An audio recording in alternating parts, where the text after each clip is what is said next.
Recognize the many community leaders that have helped and representatives, both current and retired, who have joined us today and shown their support. Those include police chiefs, sheriffs, mayors, council members, judges, district attorneys, county supervisors, legislators, and other elected public officials, public safety agency representatives and administrators, executive directors, presidents, and CEOs. But most importantly, I would like to acknowledge and recognize Tim's family, his parents, his wife Jenny, his children. We look really nervous right now. And his extended family who are all here have joined us for a special day.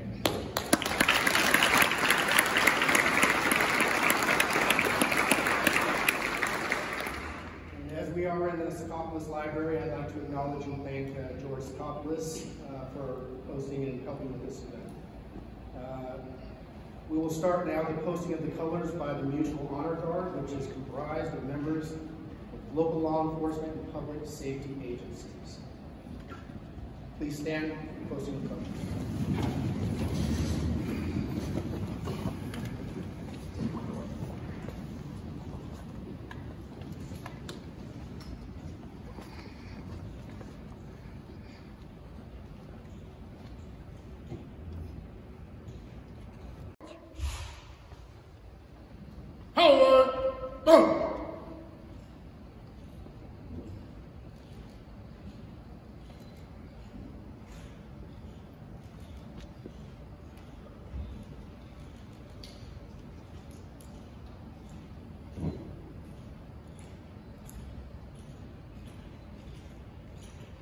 DJ. Ho! Ho!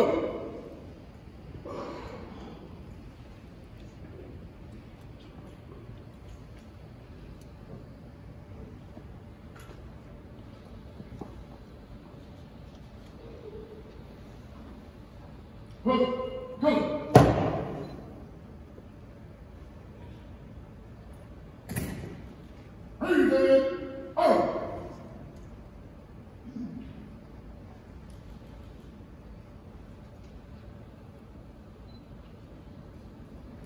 Now I ask that Anne Fawn lead us in the Pledge of Allegiance.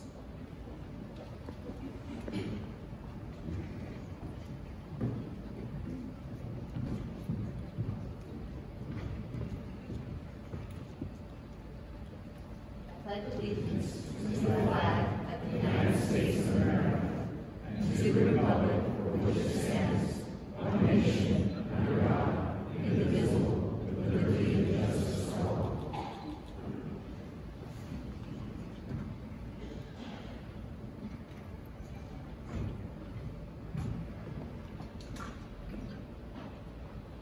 And now the national anthem will be performed by Sacramento Sheriff's County Office Honor Guard, Sergeant Nguyen.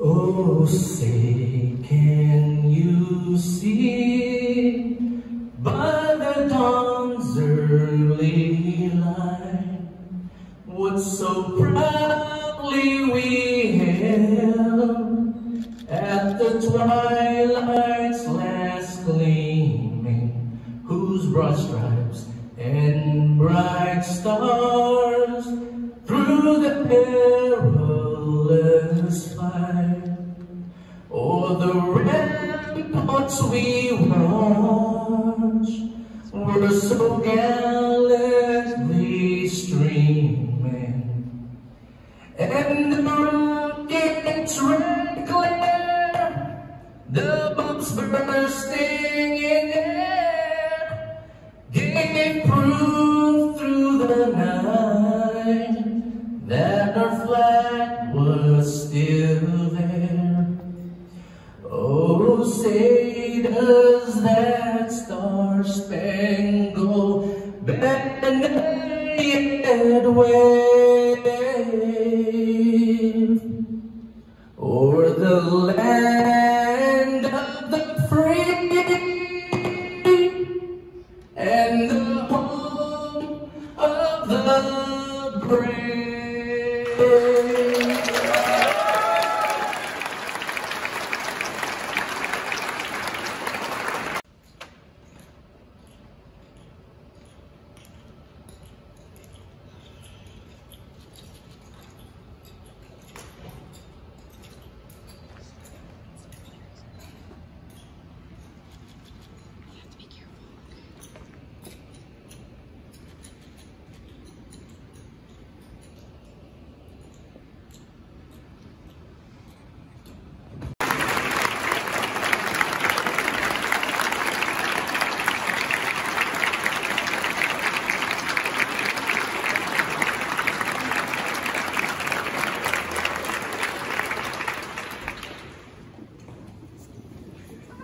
Thiên spoke at my swearing in to become a judge. And he told some stories about me that I didn't really like. And I've been patiently waiting for my opportunity to return the favor. But in all seriousness, as William stated, we all work together on the felony teams. And for those of you that may not know, the felony teams at the DA's office is not where you go when you're a brand new attorney, but it's where every single attorney has to go in order to prove themselves, to prove their worth. And when we were on the felony teams working 7 days a week, 70 hours a week, doing back-to-back trials, pulling pranks on each other to pass the time, I think that if someone would have came into the DA's office and bet us $1 million that we would have ended up where we currently are in our careers, a judge, a bureau chief, and the future DA of Sacramento County, I think all of us would have bet against ourselves. Because none of us knew what was just beyond the horizon. And no one exemplifies that more than this man right here. Because when he came to this country, he couldn't even speak the English language. Do you hear me, ladies and gentlemen? He couldn't even speak the language, and now he's an expert at it. You see, when he came to this country, he didn't even have a nickel in his pocket. He didn't grow up with a silver spoon in his mouth. He didn't have a rich uncle that could bankroll him through life. He didn't even have a relative that could describe to him how to fill out a college application. Oh no, you see, when he came to this country, the only people that he knew were his immediate family. And now, look at all the people that are here to support him. Only in America. Because no one would have thought, no one would have imagined that this immigrant from Vietnam would be on the precipice of about to become the first minority DA in Sacramento County history.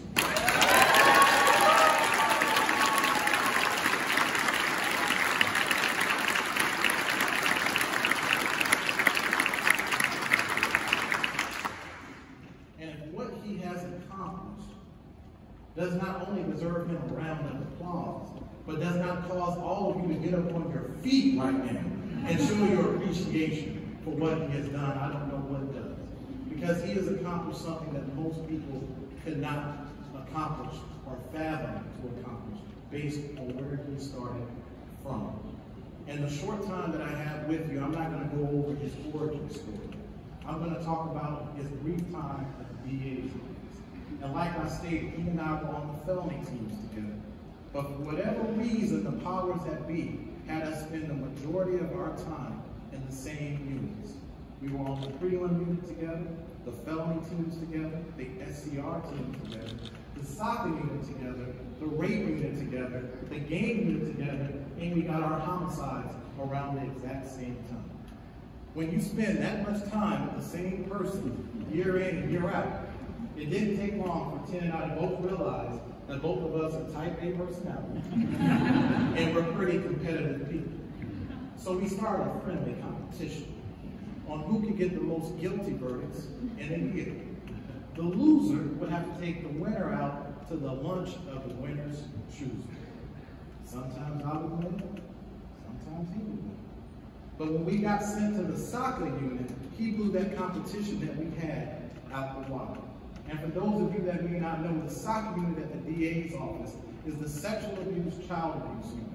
In my humble opinion, it's one of the most difficult units in the office because you're dealing with society's most vulnerable victims, children. And you're dealing with children that have been neglected, that have been abused, that have been molested. You're dealing with families that are going through some of the most traumatic things that a family can go through. And if you would care about your cases like Thiên and I care about our cases, when you're in that unit, you're going to have many sleepless nights, wondering how you're going to do your opening statement, wondering how you're going to present that DNA evidence to the jury without knowing it. And one year while we were in the middle of this friendly competition, I did 14 trials and got 14 guilty. I was pretty good with myself. I thought, there's no way he's going to catch me this year. And I was thinking, what overpriced steakhouse am I going to have? But anyone that knows Thiên Ho knows he does not go down without a fight. And that year, he did 19 trials and got 19 guilty verdicts.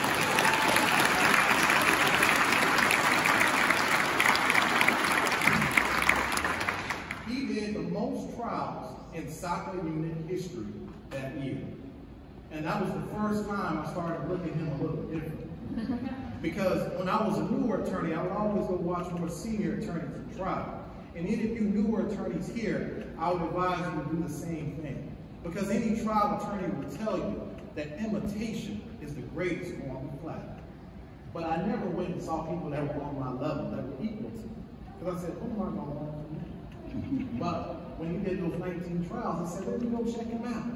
Normally, I would bring a notebook with me to write notes so I can take down everything they were saying. But this guy, I'm not bringing a notebook. I ain't bringing a notebook for him. But ladies and gentlemen, as soon as I walked into that courtroom, I regretted not bringing my notebook. Because as soon as he got up to do his closing argument, he used words in such a way that I never heard words used before. He told stories in such a way that combined the facts and the elements of the case so that the jury could easily understand what the case was all about. And since I didn't have my notebook with me, I was feverishly writing on my phone, word for word, what he was saying. Because the last thing I was going to do is tell my friendly competitor, hey, how do you do your closing argument? I wasn't going to give him that pleasure. But when I walked out the courtroom that day, I knew that I had just saw one of the best trial attorneys that Sacramento County had to offer.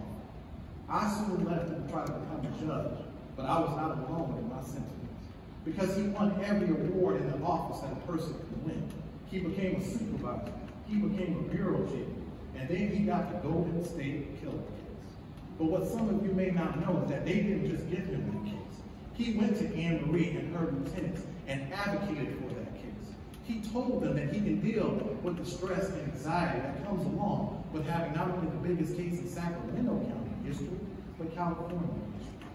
He told them that he can deal with the fact that the evidence had been sitting in a warehouse for at least 30 years, and the victims had been waiting even longer. You see, when it came to that Golden State Killer case, ladies and gentlemen, he didn't run from it, he ran towards it. And when he becomes DA of Sacramento County, he's going to do the exact same thing.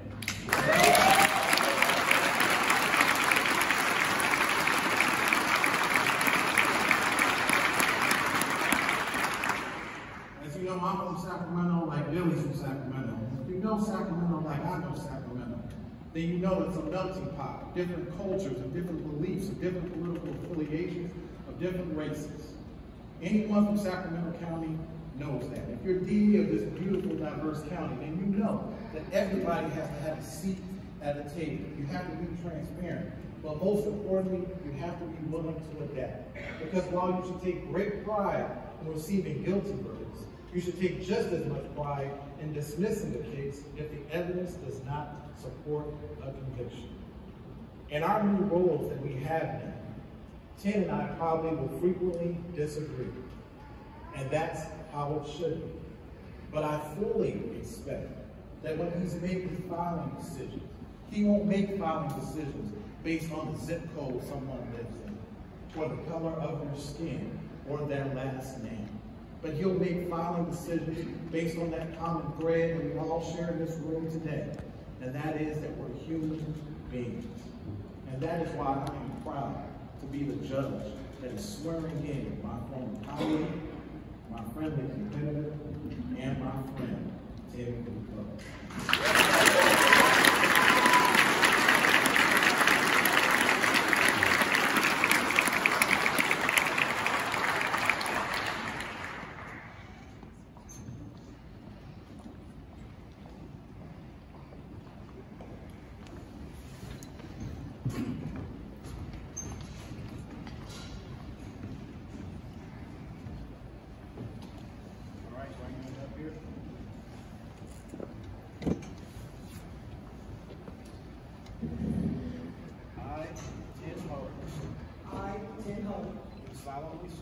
Do solemnly swear that I will support and defend that I will support and defend the Constitution of the United States the Constitution of the United States and the Constitution of the State of California and the Constitution of the State of California against all enemies, foreign and domestic, against all enemies, foreign and domestic, that I will bear true faith and allegiance that I will bear true faith and allegiance to the Constitution of the United States to the Constitution of the United States and the Constitution of the State of California, and the Constitution of the State of California, that I take this obligation freely that I take this obligation freely without any mental reservation without any mental reservation or purpose of evasion, or purpose of evasion, that I will well that I will well and faithfully discharge the duties and faithfully discharge the duties upon which I'm about to enter. upon which I am about to enter. Congratulations.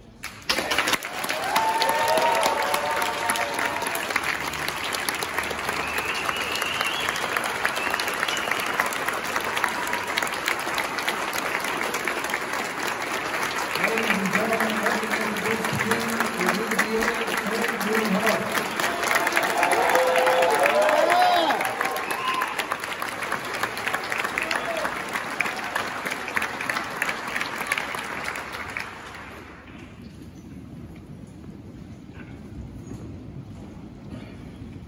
There is an old African proverb. If you want to go fast, go alone. If you want to go far, then go together. As I look at my parents, I think, how far have we come?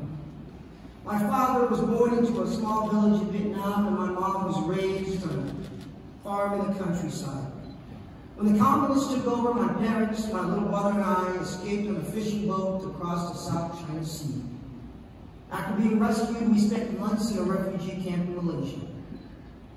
As we walked off that plane in San Francisco and I stepped foot onto this beautiful land, I didn't understand a single word of English.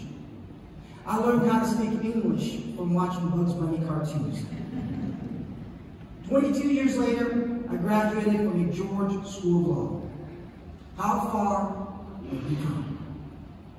As I look at my wife, I think, how far have we come?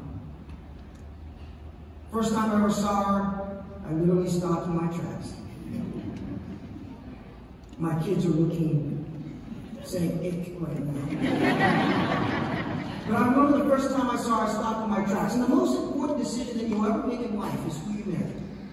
I made the best decision of my life that day.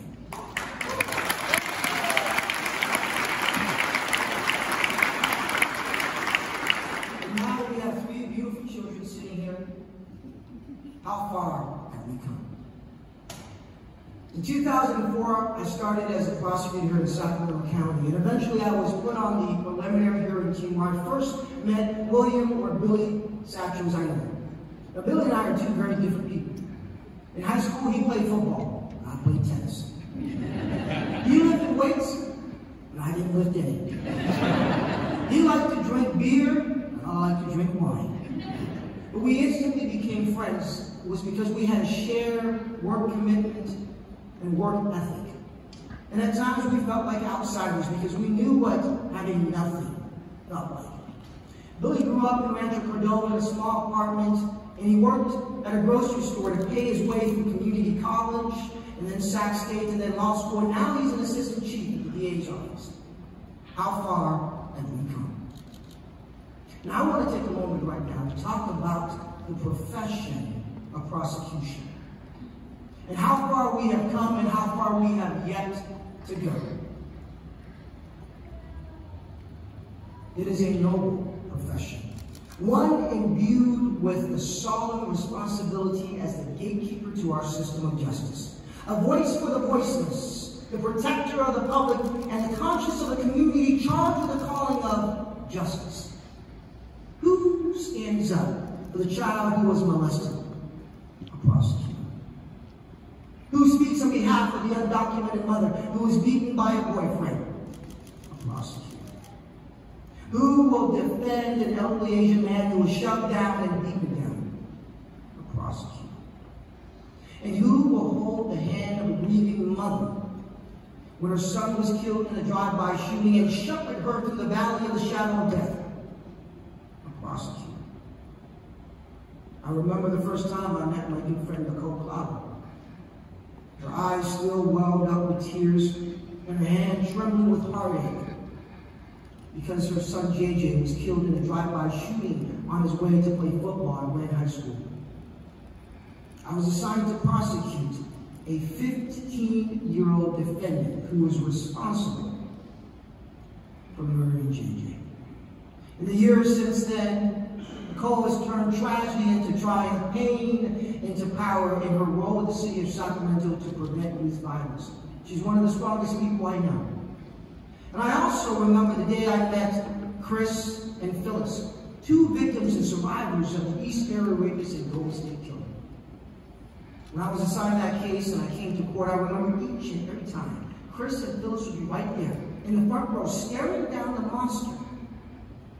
monster who raped upwards of 50 women, committed over 120 burglaries and 13 known murders up and down the state of California in 11 different jurisdictions. The road to justice was long, and the distance traveled was far. After 40 years, we were able to do the improbable and the impossible by obtaining a measure of justice and closure for those victims and many others. We've come a long way, but we have further to go. For many years, as Judge Davis or my good friend Carlton said, I was focused on doing trial after trial after trial after trial. There was a singular, obsessive focus that required the acquisition of a certain skill set that served me well in the courtroom. And during that time period, I met a young prosecutor by the name of Carlton Davis. His office was just a few doors from mine, and many of the late afternoons he would saunter into my office, plop down on a chair across from me. And if you know anything about Carlton before he became a judge, his tie would be loosened to the right, his dress shirt would be half untied. And we would sit there, and we talked about politics, and we talked about life, and we talked about sports and trial strategy. Carlton grew up in Sacramento. This is his community. And he would often remind me that there's more to being a prosecutor than just being in the courtroom. Don't forget the community, he would tell me. You need to be out there too, he would remind me. And he planted that seed in my mind and set an example for me to follow. We've come a long way, but we have further to go. I know that there are some communities that view the district attorney's office and law enforcement with distrust and distaste. And it is incumbent upon us to build that bridge and reach out to them. And not only build that bridge, but be that bridge. I will establish an advisory council made up of people from diverse communities with diverse viewpoints, so that they can have direct access and communication, so that we can build that relationship of trust with the community. And additionally, in the coming months, I will be an honorary co-chair of a new nonprofit called Justice Beyond the Courtroom. And in the coming months, I'll share with you more about what Justice Beyond the Courtroom will be doing in the community, for the community, with the community. We've come a long way, but there is further distance for us to travel. I will make sure that in working with our criminal justice partners and law enforcement, establish a gun violence prevention unit to work with our juveniles, and a neighborhood court diversion program for our juveniles. But make no mistake about this. We will tackle gun violence, domestic violence, and sexual violence, and hold those who commit those crimes accountable, and make sure that the voices of victims are always heard and never silenced.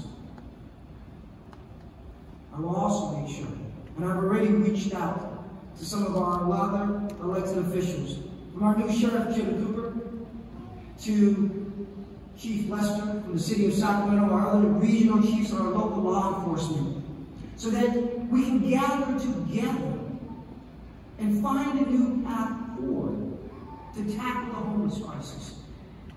And tackle it in a way that is both compassionate but accountable when it comes to mental health and drug addiction. And I know that our county executive Edwards and our city manager Howard Chan have set the example for us to move forward in that new path. And as we move forward in this new path, and in the spirit of doing so today, I want to share with you something that has not been made public previously. I want to share with you the new symbol of the DA's office, our new logo. And here we have Lady Justice. And In one hand, she has the sword, which represents and symbolizes accountability. But in the other hand, she has the scales of justice. The scales representing essentially fairness, equality, and balance. And next to her is the dome of our state capitol, because we are the state capitol and we should be leading the state of California in justice. And underneath that in Latin, we have the words semper justia, which means always just, because as prosecutors, we should always strive to be just and to obtain justice. And behind that, we have the rising sun. A rising sun for a new day. This day that would not have happened without you. Without each and every one of you. And I cannot thank each and every one of you enough. From the elected leaders that are in this office to help me, from my colleagues in the office, from law enforcement, from my friends in the trades, the building trades, to those in the business community, but I also want to recognize the API community, the Asian community that is here today, because I am cognizant of how far we have come today. You see, there used to be a wall at the DA's office that had all the photographs of every single elected DA in Sacramento County's history. And I would stand there and I would look at every single one of those photographs, 35 of them to be exact. These were great lawyers, great prosecutors, and some who became great judges. But 35 photographs, and as I looked at those photographs, none of them looked like me. And none of them looked like Judge Davis, or Assistant Chief Satchel, or Sonia Martinez, or Chuck Gonzalez, or Rochelle Howell, or Judge Solomon Ratu. Out of 2,400 elected DAs in the country, I will be the 5th currently that is of API descent. So I am cognizant of the history that we are making today. But when I look out into this audience and into this room, you know what I see? I see an audience filled with people who are immigrants and refugees, who are farmers and laborers, who are business owners and union leaders, who are police officers and activists, who are Republicans and Democrats, who are conservatives and progressives. I see people who have committed crimes and people who have been victims of crimes. Do you know what I see most of all in this room? I see a community coming together so that we can go further. Thank you so much.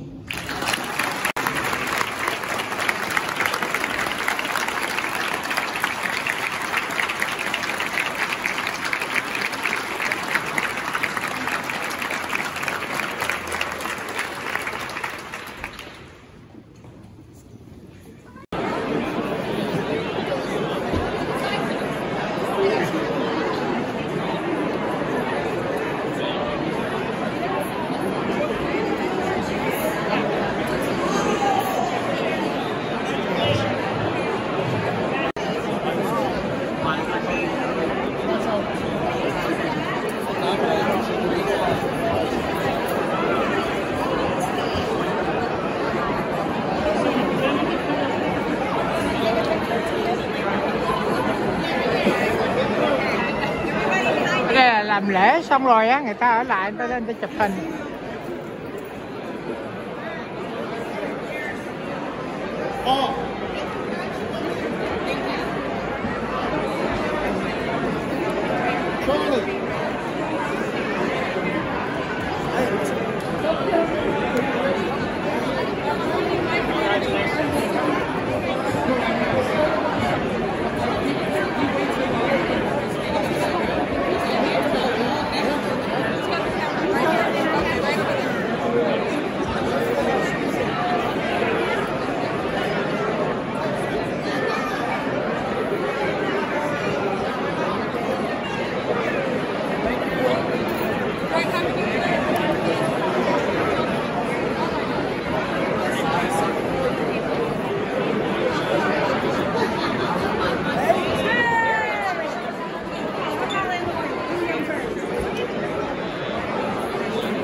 Ryan. Where's my husband? Đây là mấy người ở hội Phan Rang Ninh Thuận đây. Cái ông mà đầu bạc cái lọng Hồ Quang Nhật á, là ba của Thiên Hồ đó. Đi quê. Đó, 5 người đi lên từ ở San Jose chạy lên đó.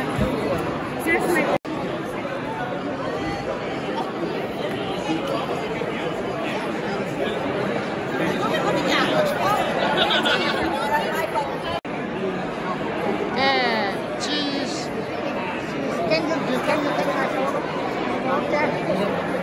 Can you take photo from when I go there? Yes.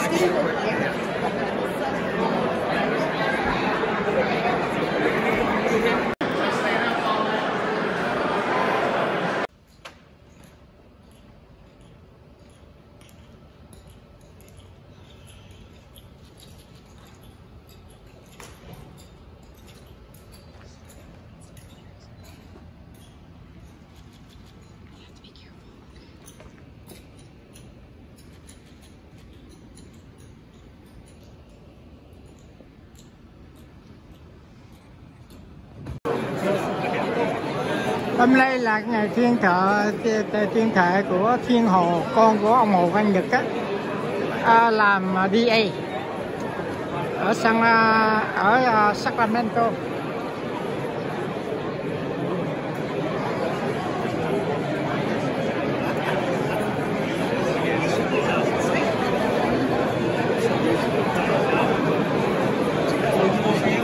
Đây là chị quê nè, đang ngồi ăn buổi sáng nè. Ở trên kia là mấy cái phóng viên lấy tin tức trên lầu.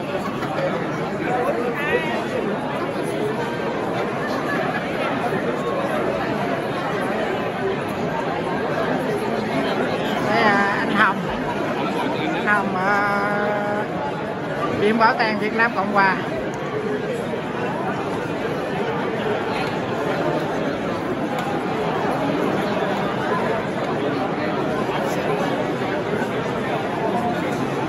Ngày chưa có tới giờ làm lễ.